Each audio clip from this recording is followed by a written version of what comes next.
दिनांक 29 आणि 30 मार्चला गांधी सागर नागपूर लगत असलेल्या झुलेलाल मंदिर परिसरात सिंधी दिनाचं आयोजन करण्यात आलं होतं.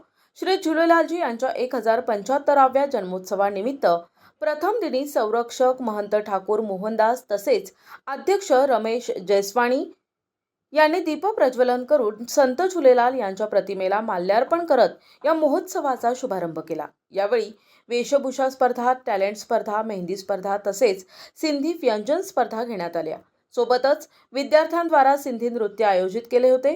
30 मार्चला सकाळी 6 वाजता इष्टदेव झुलेलालजी यांचा महाअभिषेक गंगा, जमुना, सरस्वती या नद्यांच्या पवित्र जलाने तसेच पंचामृताद्वारा केला गेला. पूजा अर्चा, पंजरे, गीतांची प्रस्तुती करत दुपारी 12 ते 3 वाजेपर्यंत महाप्रसादाचे वितरण करण्यात आले. जवळपास 5000 भाविकांनी या महाप्रसादाचा लाभ घेतला. सायंकाळी 5 वाजता नागपूर शहराचे पोलीस आयुक्त रवींद्र सिंगलद्वारा शोभायात्रेला हिरवी झेंडी दाखवून सुरुवात केली. जवळपास 70 मनमोहक देखावे असलेली ही शोभायात्रा शहरातील विविध भागातून भ्रमण करत मंदिर परिसरात परत आली. तदनंतर ज्योती कलशला गांधी सागरात विसर्जित करून या जन्मोत्सवाचे समापन झाले. प्रतिनिधी अनिल बालपांडे, NTV न्यूज मराठी, नागपूर.